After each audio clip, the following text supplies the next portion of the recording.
اللہ والے اور ایک بزرگ حج کا سفر پر گئے تھے۔ جب وہ ایک جگہ سے گزر رہے تھے تو ان کے ہاتھ میں ایک تھیلا تھا، اس میں کچھ پیسے تھے۔ اچانک ایک چور ان کے ہاتھ سے تھیلا چھین کر بھاگ گیا۔ جب چور کافی دور نکل گیا تب اچانک اس کی آنکھوں کی روشنی ختم ہو گئی۔ آنکھوں کی روشنی جاتے دیکھ کر اس چور نے رونا شروع کر دیا۔ جب لوگوں نے چور سے پوچھا، بھائی کیا ہوا؟ تو کہنے لگا، میں نے ایک آدمی کا تھیلا چھینا ہے، وہ کوئی بڑا اللہ کا قریبی بندہ لگتا ہے، میری آنکھوں کی روشنی چلی گئی ہے، خدا کے لیے مجھے اس کے پاس پہنچا دو تاکہ میں اس سے معافی مانگ سکوں۔ جب لوگوں نے پوچھا کہ یہ قصہ کہاں پیش آیا تو کہنے لگا، فلاں نائی کی دکان کے قریب پیش آیا۔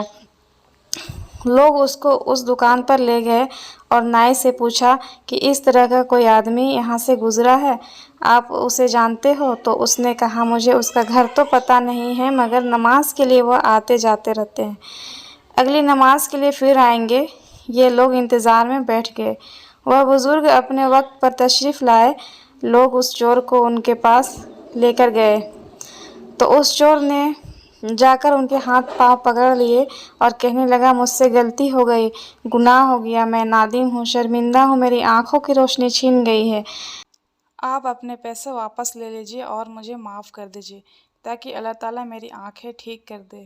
وہ بزرگ کہنے لگے، میں نے تو تجھے پہلے ہی معاف کر دیا ہے۔ یہ سن کر چور بڑا حیران ہوا، کہنے لگا، حضرت میں تو آپ کا تھیلا چھین کر بھاگ گیا اور آپ کہتے ہیں کہ معافی مانگنے سے پہلے ہی معاف فرما دیا۔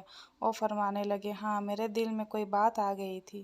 فرمانے لگے، میں نے ایک حدیث پڑھی جس میں نبی اکرم صلی اللہ علیہ وسلم کہ قیامت کے دن جب میری امت کا حساب پیش کیا جائے گا تو میں اس وقت تک میزان کے قریب رہوں گا جب تک کہ میری آخری امتی کا فیصلہ نہیں ہو جاتا۔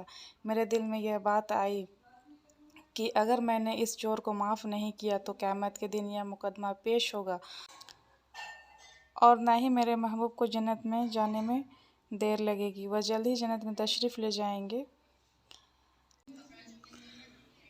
اگر میری پوسٹ پسند آئی ہو اور اس سے کچھ علم حاصل ہوا ہو تو شیئرنگ بٹن کو دبا کر شیئر ضرور کر دیں۔ شکریہ۔